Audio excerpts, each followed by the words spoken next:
Good morning everybody, welcome back to Beach House Bees. Today I'm going to be inspecting some hives that I wintered over from last year that have been doing really good.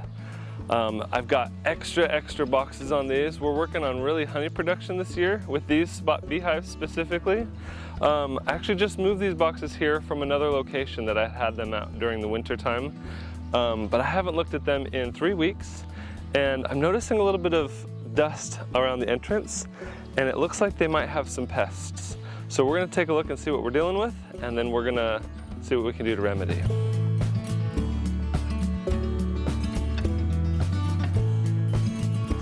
Got 4 deep boxes here. Last time I looked at these bees, they were all doing very good. 2 deeps and 2 shallows here, and then this one's got 4 deeps and a shallow. I was anticipating a very great honey harvest with these, but if there's some pests causing problems, that could set us back. But we won't know until we bust them open and take a look. All right guys, I've got my smoker going right here. I always like to smoke the bees when I'm going to be doing a thorough inspection, because it really keeps them calm, so that they're not as aggressive when I'm opening up their home.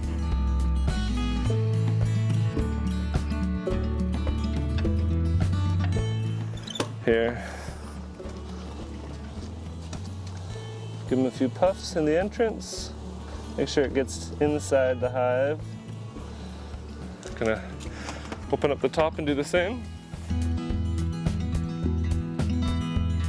It causes them to, triggers kind of a instinctual reaction to start consuming honey in case the hive is on fire, because they think, oh, the tree is gonna burn down or whatever.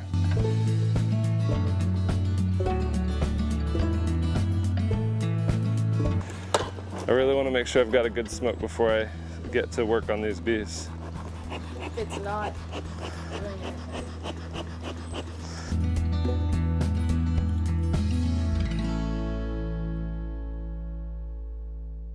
I think there might be some hive beetles or other pests in here, so I'm just making sure that the bees are okay.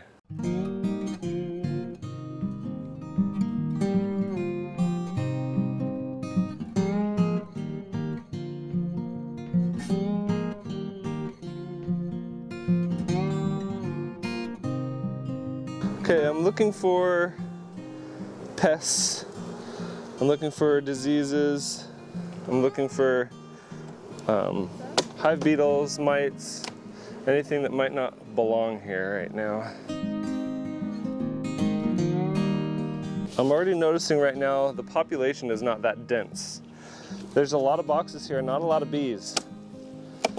So I might remove some of these boxes today, just to make them a little bit more dense in the space, which is going to help them to defend the colony a little bit easier. See, there's a hive beetle right there. Yep, there's a hive beetle. what do hive beetles do? They will lay their larvae, they'll lay eggs and really destroy a lot of the hive, and they're really stinky and gross, and they'll make the hive dirty and just a very big nuisance to the bees. See all this? See all this? All these grubs right here? That is hive beetle larvae. And the bees are struggling to keep this area clean. So what do you do? I'm gonna do it. I'm gonna knock all this junk out of here. Whenever the hive is in a weakened state, this kind of stuff happens. A strong colony doesn't have a problem keeping the hive beetles out. But these guys are in a weakened state for some reason. Maybe they've lost their queen. Maybe a lot of their population is getting eaten by skunks, and so they're losing their defensive powers. But right now, they're having a hard time, so I'm gonna do anything that I can to help them. So I'm actually gonna take all this garbage, and I'm gonna dump it somewhere else and kill all the larvae.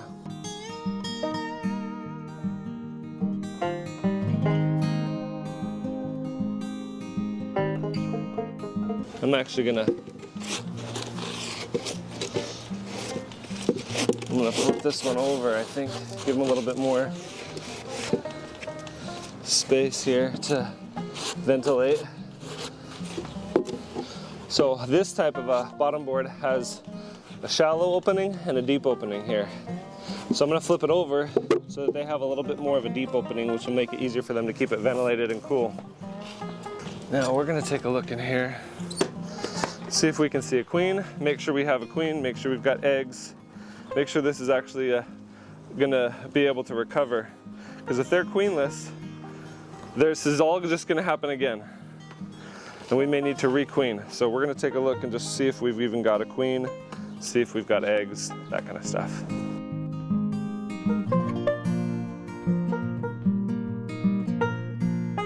There's nothing on this frame. If this was a healthy colony, these frames would be covered in bees.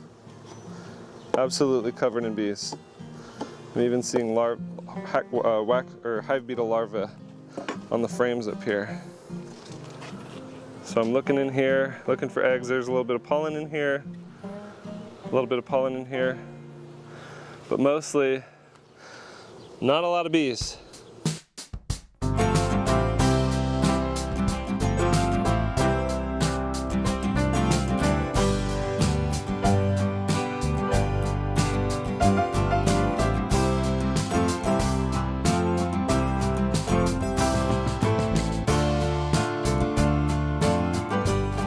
I'm looking for the queen, I'm looking for any eggs, any brood, anything that would be worth keeping. But all this is old comb that's relatively empty, which is just dead space that the bees aren't using. So I'm gonna remove it. Maybe there's a queen on here, but I'm still not seeing her. That's a disease. This bee has crippled wings, and that's a disease caused by the Varroa mite. And so I know I have Varroa mites because a lot of these bees coming out are unwell, or why the hive beetles are causing so much havoc. It's because these bees are on their way out. If you look right here, there's a lot of diseased bees in here too. I just ran around the edge. They're very small. Oh, I see one. Is it maroon colored? Yep. Yeah, there's one on that one. That's right. They just hang out, and like a tick, they just... Oh, on that one too. They're a parasite. Yep, you can see that one is on the abdomen, just underneath the left wing there. So those are mites. The fact that we have this many mites, and I'm able to literally see them and count them, tells me that we have a bad mite problem in this colony. We probably have a perfectly fine queen in here, but because the mite levels are so high and the mites infect the brood, then that explains why the population levels are so low. The mites sometimes are walking on the backs of the bees. Oh, right there. Can you see that one? How it's got a little red, it tucked its head. Yeah, is it too? Oh, that one right there's got one on its abdomen. On the backs of these bees, there's these little maroon colored circles. And those are mites. I'm trying to see if I can spot another one. That one right there's got one right on its back. The fact that so many of these bees have them and are infected, it's yeah, they're doomed if I don't take action. So we have a good queen, but she's struggling to get a foothold because of all the mites. And she just walked around to the other side, and now she's on the bottom of the frame. I want to do what's called a brood break. With a brood break, she's not able to lay eggs for a few weeks, and that causes all the mites to not be able to reproduce. And then when I release her, she can start laying eggs again.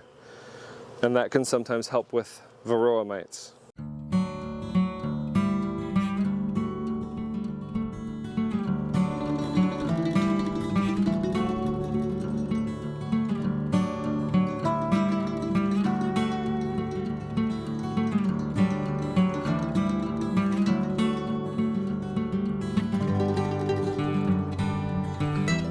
So I'm going to grab the queen, and I'm actually going to use her to requeen one of my other queenless colonies. Then what I'm going to do is I'm going to grab a couple frames of eggs and brood from another good hive, and I'm going to put it in here so they'll raise a new queen. And the time it takes them to raise a new queen, that'll be enough of a brood break that it will cause a lot of the mites to no longer be able to cause damage to these bees. And we'll see if that helps them.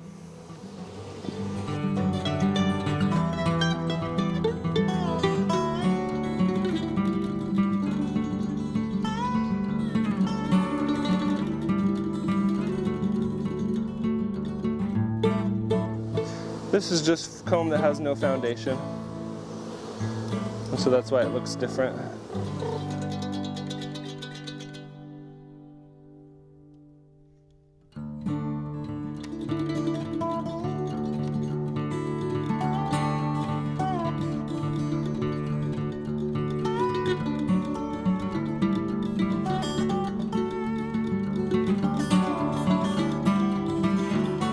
Had almost no bees. This is the queen, but she got injured. And so we put her next to the bees from the other hive just to see how they'll respond. Oh, she's going under. We're not going to see her. This side right here is capped honey, but these little bumps right here are capped brood. So those are pupa. They're larvae in the pupa stage, baby bees.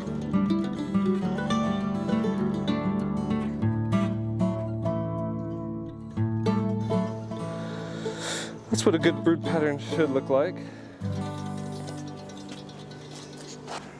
Yeah, that's a really good brood frame right here. It's all capped brood, which means it's about to hatch into adults. If I were to try to requeen, I would want young brood, which is like eggs and larvae. This brood is a little older. How can you tell? Because it's capped. When the brood becomes capped, it's at the final stage before becoming an adult. This one definitely is doing a lot better, considering that they have a lot more brood and good population of bees, a lot of honey. We'll have to see what the rest of the hive looks like.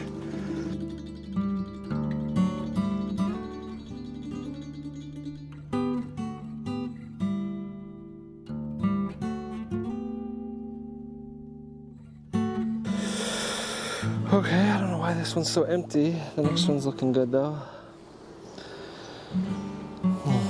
That is a queen. Look how beautiful she is. Okay, I know I've got a queen. I saw a lot of brood, a lot of honey. The population is good. I'm gonna go ahead and just put this back together and close it up. I'm satisfied with what I've seen and I know they're doing good and I don't wanna disturb them any more than I have to. Thank you guys for joining me. Sometimes that's just how it goes. I wanted to show you guys what disease looks like, what mites, what hive beetles look like, so that you guys have a good idea of what to watch out for. You really got to make sure you keep a close eye on these bees. It's only been 3 weeks since I looked at them, and the last time I did, they were doing great. And this hive that was this stack right here, completely gone. Completely filled with hive beetles and larvae, just absolutely destroyed. So I've got one really strong, good hive here still, doing great. I just got to keep a good watch on them. And then this one right here, we'll just have to keep a close watch on them too. We've consolidated them to one box, hoping that that will allow them to be able to defend themselves a little bit better since they're not quite so, too much open space in a beehive is not a good thing. And so we want to make sure that they can be able to defend the space. So by consolidating them, we've given them a fighting chance, and I'll come and check back on them in a few days or a week and just see how they're doing.